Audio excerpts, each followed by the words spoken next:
¿cómo están? Bienvenidas y bienvenidos a Aprende en Casa. Espero que se encuentren tan entusiasmados como la maestra Gaby Rivas y yo por comenzar con esta sesión de lengua materna español para sexto grado. Maestra Gaby, bienvenida. María, qué gusto saludarte y espero que se encuentren de la mejor forma posible nuestras alumnas y alumnos de sexto grado. Me alegra poder volver a saludarlos hoy en su clase de lengua materna español. A mí también me emociona muchísimo comenzar con esta clase, Gaby. Bien, pues antes de iniciar propiamente, les recuerdo que si por algún motivo no pudieron acompañarnos en la sesión anterior o si quieren repasar o fortalecer un aprendizaje, pueden ver las clases pasadas en el portal de Aprende en Casa que aparece en pantalla. Bien, estudiantes, en casa, María, como parte de la introducción a este curso, tal como lo anticipé la semana pasada, esta y las siguientes 2 sesiones las dedicaremos a trabajar con textos del ámbito de participación social. En particular, en esta clase y en la siguiente, nos centraremos en el desarrollo de una habilidad, la lectura. La lectura implica la comprensión del sentido de lo que leemos. Y en la última sesión de la semana nos enfocaremos en la producción de textos escritos y orales de este mismo ámbito, así como en la participación en ciertos eventos comunicativos. Ay, qué bueno, Gaby. Ya solo nos faltan las clases introductorias relacionadas con el ámbito de participación social, el cual, sin duda, además de interesante, resulta fundamental para reflexionar sobre nuestra responsabilidad como individuos en la construcción de la sociedad. Y Gaby, a todo esto, ¿cuál es el propósito de la sesión? Bien, esta sesión leeremos y analizaremos 2 cartas y veremos un video, lo que nos dará pie para reflexionar sobre la importancia del lenguaje en la construcción de la ciudadanía, del conocimiento y de los valores culturales, así como sobre nuestras responsabilidades en la construcción de la sociedad. Esta sesión se dividirá en 2. Mañana trabajaremos la segunda parte. Ay, eso se escucha muy atractivo y útil. ¿Y qué materiales vamos a necesitar? Ten a la mano tu cuaderno, libro de texto de español, algo con que anotar y, de ser posible, un diccionario. Recuerden tenerlo siempre a la mano durante esta clase y también al leer o al estudiar otras asignaturas durante el ciclo escolar. Úsenlo con libertad y no solo investiguen las palabras que buscamos aquí. Gaby, y mi pregunta favorita, ¿qué texto literario vamos a leer hoy? Una carta que el escritor mexicano Juan Rulfo le escribió a Clara Aparicio, su esposa, con quien se casó en 1947, permaneciendo juntos hasta 1986, año en que falleció el autor de Pedro Páramo.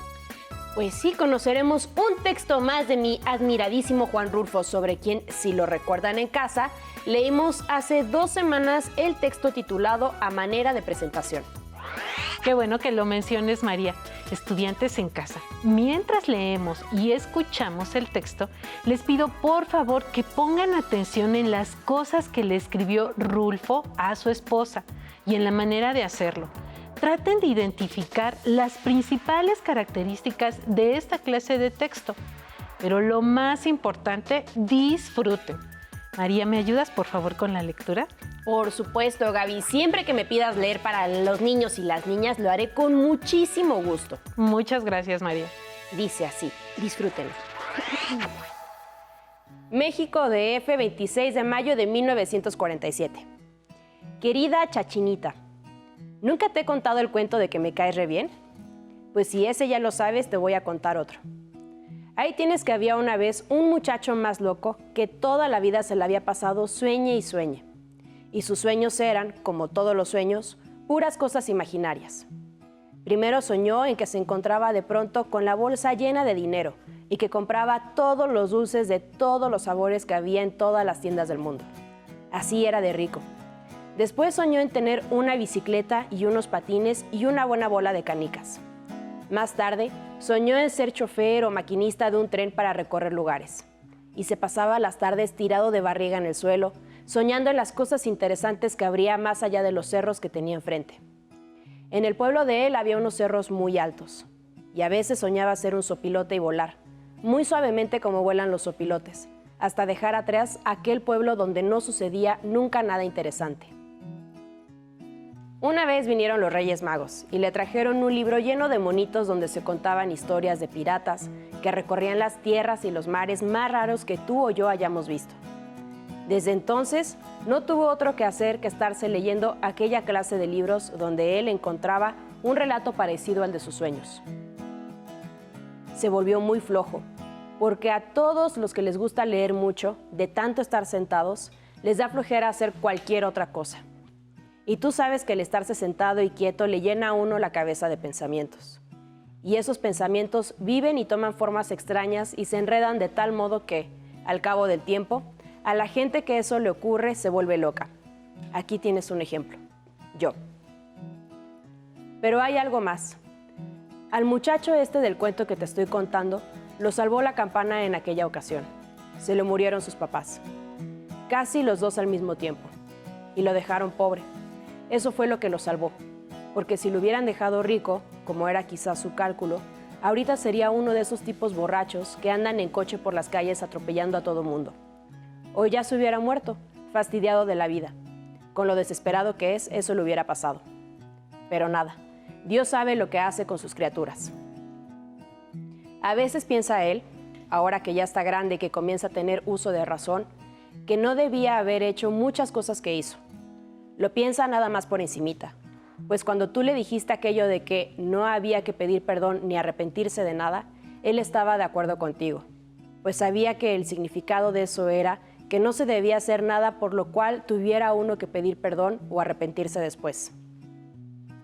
Ese muchacho del que te estoy platicando despilfarró lo que le dejaron, porque al final de cuentas sí le dejaron algo.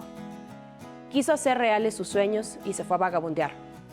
Y es que esa cosa tiene, siempre le ha dado por hacer verdaderos sus sueños, y por eso yo digo que está loco. Y bien, se echó a vagar durante algún tiempo. Quería conocerlo todo, verlo todo. Y después volvió ya cuando estaba cansado, y nadie le dijo nada. Entonces no tenía ya a nadie para que lo regañara. Ahora sí ya tiene otra vez quien lo regañe. Y por eso creyó que no había hecho mal al gastar el dinero recorriendo lugares y conociendo sitios raros. En realidad, no había hecho nada malo, pero tuvo que ponerse a trabajar. Bien pudo haberse ido al rancho con sus hermanos, estarse allí algún tiempo y luego volver a las andadas. Pero era como tú. No le gustaban los ranchos ni los pueblos, sino que se sentía mejor en la ciudad. No se sabe cómo se puso a trabajar y pareció gustarle eso, pero lo cierto es que no quería salir de la ciudad. Era como tú, se aferraba a los ruidos y a las calles llenas de gente y no quería conocer otro mundo. Así fue mejor, pues si se hubieran ido al rancho jamás hubiera conocido una cosa que yo sé cuál es, y jamás de los jamases hubiera conocido el retrato de la alegría. Bueno, la historia es muy larga y voy a dar un brinco. Vinieron los años buenos en que comenzó a ver acercarse un sueño, el mejor de todos, grande y enormemente hermoso. Era una muchachita retehorripilante que levantaba la ceja para mirar a los seres despreciables que iban a su lado. Así era desde lejos, pero más cerca, cuando se veía todo lo que ella era claramente, cuando uno se asomaba a sus ojos, el cariño cegaba todas las demás cosas, y uno ya jamás quería separarse de su lado. Ese sueño que eres tú todavía dura. Durará siempre, porque siento como que estás dentro de mi sangre y pasas por mi corazón a cada rato. Me dices muchas malas palabras en tu carta, cosas como esa de que te vas a morir de tanto enflaquecer, pero no es cierto. Nadie mejor que yo sabe que te sobra mucha vida, pues yo también vivo de esa vida que tú tienes. Pero eso no lo quiero creer. Sin embargo, pórtate bien con Clara. Acuérdate que hay alguien que la quiere más que tú. Además, me cuentas que te estás haciendo fea. Siempre ha sido ella rete fea. Pero, ¿acaso no sabes que existe un purgatorio lleno de llamas a un paso nada más de la condenación eterna para las muchachitas que dicen mentiras? Maye, yo creía que este destierro en que vivo no iba a ser tan difícil. Quisiera encontrar las palabras para explicarte cuánta falta me haces y cómo quisiera que se acortaran los días para que pueda estar junto a ti. No, nunca creí que el amor que te fuera a tener me atormentara tanto. Ahora me conformo con tus cartas, con esos pedacitos de tu pensamiento y beso tu nombre y las palabras allí escritas con tus manos tan dulcemente queridas. Pero sé cuán poco falta para que ya no me conforme con eso y que tal vez, de pronto, deje todo cuanto me detiene aquí para ir a verte. A veces, cuando pienso en eso, me digo, Juan, sé razonable. Pero, ¿acaso se puede ser razonable con el cariño que te tengo? Y una voz allá adentro responde, sí, se puede. Ella quiere que lo seas. Quiere que aprendas de responsabilidades todo cuanto se puede aprender. Clarice, estas pláticas que yo tengo con mi conciencia son a veces muy largas, duran días enteros. Por eso no resulta que me ponga a contártelas en esta pobre carta. De verdad, cuídate mucho, come y duerme bien y sueña con los angelitos y no en esta cosa maligna que soy yo. Pero no me olvides. Y que siempre seas igual, chachinita dorada. Juan. Rulfo Juan, Cartas a Clara, México, Editorial RM, Fundación Juan Rulfo, 2000. Muchas gracias, María. Estudiantes en casa, María, ¿qué opinan sobre el texto que acabamos de leer? Gaby, pues es bellísimo. Me encantaría que alguien me escribiera un día una carta de amor así como esta. Clara debió ser una persona muy especial para haber despertado ese amor y esa ternura de Juan. Pero antes de profundizar en ciertas particularidades de la carta, como el tono amoroso, me gustaría preguntarles a las y los estudiantes y a ti, María, si no les resultó familiar una parte de la carta. Sí, Gaby, qué bueno que lo mencionas. Al inicio identifiqué el texto que leímos en la primera sesión introductoria, el titulado A manera de presentación, que comienza así. Ahí tienes que había una vez un muchacho más loco, que toda la vida se le había pasado sueñe y sueñe. Y sus sueños eran, como todos los sueños, puras cosas imaginarias. Primero soñó en qué. Y eso me confundió, Gaby. ¿A qué se debe? Es un caso curioso en el texto, a manera de presentación. Fue incluido con ese título, solo y sin ninguna explicación sobre su origen, en un volumen de obras reunidas de Juan Rulfo, publicado por el Fondo de Cultura Económica en 1987. Sin embargo, se difundieron años después en otro libro las cartas que Juan le escribió a Clara, y una de ellas, la que acabamos de leer, incluye el autorretrato ficcional que leímos hace un par de semanas. Ah, qué interesante. El texto me parece maravilloso solo o dentro de la carta y llama mi atención cómo cambia mi manera de recibirlo si lo leo solo, como una especie de cuento corto, o si me lo encuentro dentro de una carta como esta. Es cierto, María. Tu comentario sirve para destacar algo que repetiremos varias veces durante el curso. Cada vez que leemos un texto, nuestra manera de comprenderlo cambia y suele ser más honda. Pero ahora pasemos a otra cosa. Estudiantes en casa. María, ¿cómo saben que el texto que acabamos de leer es una carta? Ah, bueno, además de que tú lo dijiste, lo sé porque es obvio, Gaby. ¿Y por qué es obvio, María? Porque se parece a otras cartas que he leído. Sí, pero ¿en qué características se parece? Primero, posee un remitente, es decir, alguien que escribe y remite la carta. Y en este caso es Juan Rulfo. Luego al inicio se especifican un lugar y una fecha e incluyen un saludo y una despedida.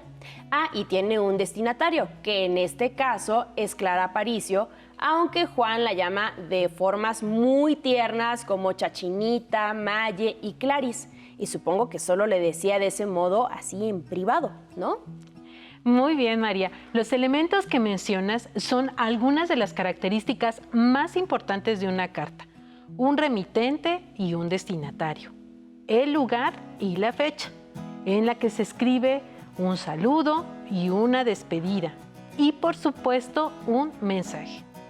Por otro lado, María, sobre la manera en que Juan le habla a Clara, supongo que, como dices, solo le decía Chachanita, Maye y Clarice en privado, lo cual es un rasgo relevante en esta carta. Como resulta evidente, es privada. Juan Rulfo le escribió para que la leyera su esposa, y si después se publicó, fue entre otras razones porque se conservaron las cartas, porque Juan Rulfo fue un escritor extraordinario y porque poseen un valor artístico por la manera en que fueron escritas. Si quieren profundizar en el valor artístico de algunas cartas personales, les sugiero que le echen un ojo al Fichero del Saber, que está en la página 150 de su libro de texto de español, aunque ahondaremos en estos temas cuando trabajemos con las prácticas sociales del lenguaje 9 y 12. Escribir cartas de opinión para su publicación y escribir cartas personales a familiares o amigos. Ahora, estudiantes en casa, por favor, ¿podrían decirme qué piensan sobre la función de esta carta? ¿Para qué fue escrita? Yo creo que Juan le escribió la carta a su esposa para expresarle sus sentimientos, emociones e ideas. Y resulta muy interesante ver cómo le habla de su vida, y lo que más me gusta es cómo le expresa su amor, no solo llamándola de formas tiernas, sino sobre todo mediante frases como las siguientes. Mira. Quisiera encontrar las palabras para explicarte cuánta falta me haces y cómo quisiera que se acortaran los días para que pueda estar junto a ti. Y también tenemos el otro ejemplo de: pero ¿acaso se puede ser razonable con el cariño que te tengo? Muy bien, María. Es una carta personal cuyo propósito es expresar de forma privada distintos sentimientos, emociones, ideas y recuerdos. Podríamos seguir hablando por mucho tiempo sobre los textos que analizamos en clase. Sin embargo, llegó el momento de leer otra carta que comparte algunas características con la carta de Rulfo que leímos antes. Sin embargo, también posee ciertas particularidades que la diferencian, y les voy a pedir que centren su atención en esas diferencias y semejanzas. Pongan mucha atención. Sí. El País. Opinión. Cartas al director. 2 de febrero del 2021. Soy estudiante de bachillerato y, en mi opinión, sigue faltando una conciencia generalizada del bien común. Por regla general, anteponemos nuestras prioridades sin mirar más allá de lo que nos rodea. La pandemia que estamos viviendo lo demuestra a diario. Ha sido un sálvese quien pueda. Hemos estado continuamente cuidándonos y mirando por nuestra salud y deseando no contagiarnos, pero ¿realmente nos hemos preocupado por los demás? Ahora no es cuestión de criticar el pasado y buscar culpables, sino de mirar hacia el futuro. Con el esfuerzo de todos, hay que salir de esta pesadilla cuanto antes. Adriana Saro, Pamplona, Navarra. El País, opinión, cartas al director. Ahí tienen ustedes el enlace electrónico, y fue recuperado el 30 de enero del 2021. Estudiantes en casa. María, ¿qué opinan de esta carta? Pues comparto la opinión expresada por Adriana Saro, la que es la remitente, sobre la relevancia de pensar en el bien común antes que en el individual. Por ejemplo, cuando dice: sigue faltando una conciencia generalizada del bien común. Por regla general, anteponemos nuestras prioridades sin mirar más allá de lo que nos rodea. Qué bueno que destaques esa idea, María. Ahora, estudiantes en casa. María, ¿qué diferencias y qué similitudes se encuentran entre esta carta y la de Rulfo? Varias, pero la mayor diferencia que encuentro es que esta carta es pública y la otra es privada, lo cual determina aspectos como la manera de expresión, pues mientras que en la primera carta de Rulfo habla como lo haría en privado con su esposa, en la segunda, Saro habla con mucha propiedad y de forma más bien impersonal. Además, en la primera se trata de un asunto privado, con un destinatario particular, y en la otra un asunto público con un destinatario general. Bravo. Solo agregaría que existen diferencias en la manera de divulgar en ambas cartas. La primera se difunde normalmente mediante el correo y la otra a través de publicaciones periódicas. Ahora, ¿qué pueden decir sobre las similitudes? Encuentro muchas. Las principales, las dos son cartas y comparten los rasgos fundamentales. Incluyen una fecha, lugar, destinatario, etc. Y las dos reflejan una necesidad esencial entre los seres humanos, que es la comunicación, que considera también la comunicación a distancia. Muy bien, María. Hacia allá quería llegar. Ahora, con el propósito de que las y los estudiantes profundicen en sus conocimientos sobre la comunicación a distancia y el servicio de correo en México, vamos a ver la primera parte de un video sobre el tema. Anticipo que mañana veremos la segunda parte. ¡Qué emoción, Gaby! Entonces, ¡corre video! Con sabiduría, mis ancestros dieron cuenta de un fenómeno que cambió la historia de la humanidad: la comunicación a distancia. Describen que los primeros servicios de mensajería se remontan a la época prehispánica. Para enviar y recibir información, algunas civilizaciones, como los aztecas, construyeron complejos sistemas de entregas. Los documentos que atesoro revelan que aquel mensaje era urgente. Durante varios días, un grupo de hombres corrió para entregar la noticia. Para cumplir su objetivo, eran guiados por el painal, el mensajero del dios mexica Huitzilopochtli. Por su velocidad eran llamados painanis. Mensajeros aztecas que, en 1518, dieron aviso del primer acercamiento de los españoles con estas tierras. Porque el hombre siempre ha tenido la necesidad de comunicarse, entonces están los ejemplos como los muy conocidos painani, que trasladaban en la época prehispánica documentos y paquetes. Los atletas corrieron más de 400 kilómetros desde Veracruz, donde divisaron las carabelas ibéricas, hasta Tenochtitlan, donde gobernaba Moctezuma Xocoyotzin. Durante el extenuante trayecto, los painanis eran relevados y descansaban en postas, una serie de albergues habilitados a lo largo de las rutas postales. Entregaban a otro painani el mensaje, escrito o verbal, y la carrera continuaba. Las evidencias bajo mi resguardo detallan que, tras la conquista española, la comunicación a distancia dio un giro con la llegada del caballo. Explican que para entregar el mensaje, jinete y animal cabalgaban a todo galope.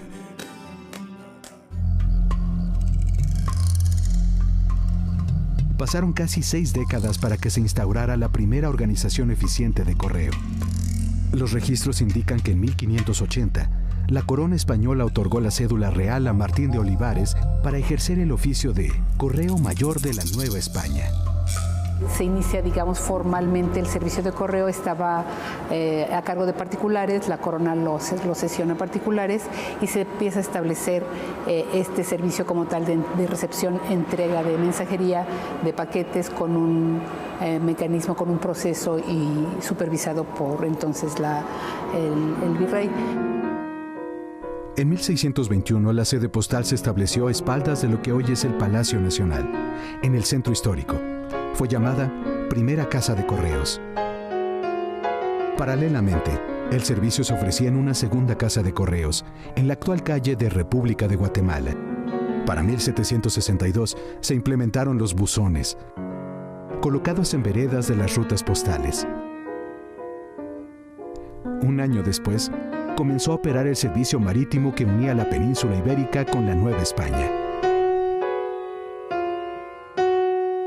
Todo iba viento en popa. En 1765 el correo abrió oficinas en Aguascalientes, León, Guanajuato, Valladolid, Querétaro y otras ciudades.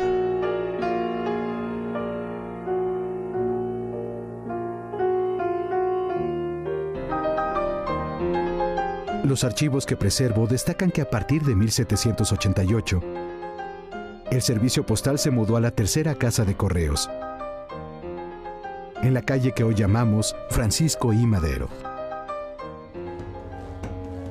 Uno de los acontecimientos que cambió el rumbo del país y que al mismo tiempo interrumpió el servicio postal fue el movimiento de independencia. Pero una vez consumada, soplaron nuevos aires a nuestro favor, incluso con un cambio de nombre: Administración General de Correos. En la mitad del siglo XIX, la modernidad se asomaba al país con la llegada del ferrocarril, medio de transporte que sería uno de los más fieles aliados para el envío y entrega de cartas y paquetes. En 1852, la sede postal se trasladó a la cuarta casa de correos, en la antigua Casa de Moneda, a un costado del Palacio Nacional. En 1871 se crearon los giros postales. Para esa fecha ya había casi 500 oficinas en el país.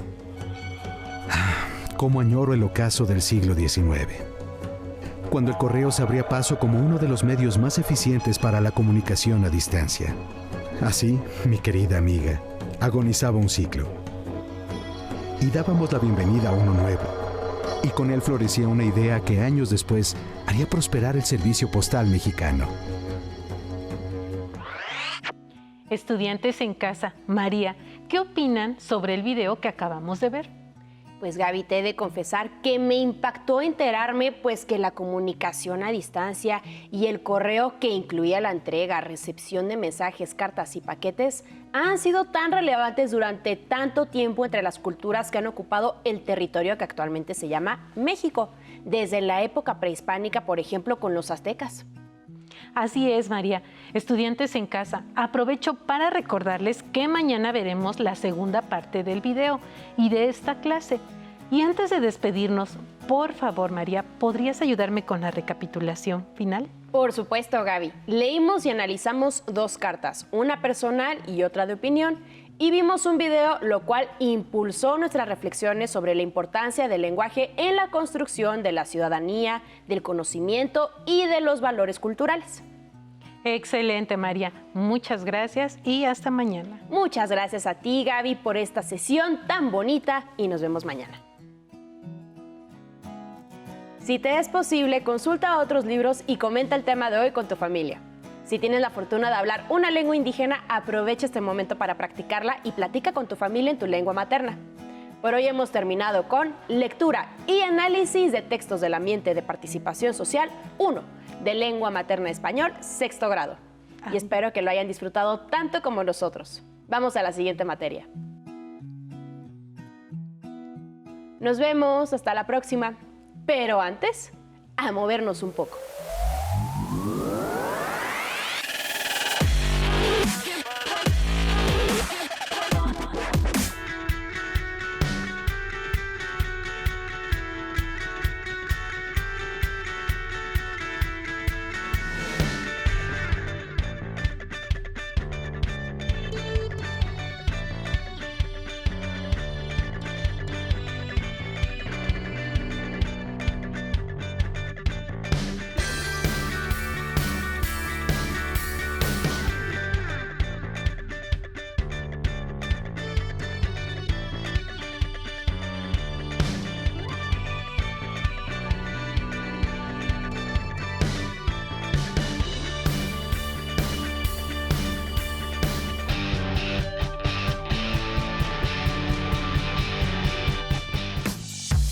Si no tienes el libro de texto o necesitas ayuda para responder las preguntas, contáctanos. Para apoyo pedagógico, hay maestras y maestros de lunes a viernes de 8 a 20 horas en el teléfono 55 41 72 04 13, con 100 líneas. También puedes encontrar los libros de texto en la página conalitec.cep.gov.mx. Si quieres volver a ver los programas de Aprende en Casa, los puedes encontrar en la siguiente liga: aprendeencasa.cep.gov.mx. ¡Nos vemos! Todavía me acuerdo la primera vez que vi germinar una plantita y en mi cabeza solo podía pensar qué tenía que pasar en él para que pudiera crecer. En mi casa todo empezó con un juego, con mi pequeño microscopio. A veces mezclando cosas en el baño y explorando todo lo que me encontraba a mi paso. En mi familia no era tan común que alguna mujer estudiara profesionalmente alguna ciencia y nunca faltó el familiar que me dijera: ¿por qué estudias eso? Nadie se va a querer casar contigo. Decidí estudiar ingeniería bioquímica porque me ayudó a entender cómo funcionaban los seres vivos, pero también empezó mi camino para descubrir soluciones que nadie más había encontrado. Hace unos años, innovamos en el mundo de la nanotecnología, creando una nueva molécula capaz de matar virus, ayudando a acabar con una crisis de ébola. La vida te va a poner miles de retos. Está en ti seguir tus sueños, innovar y crear esperanzas y, sobre todo, dejar tu nombre marcado en la historia.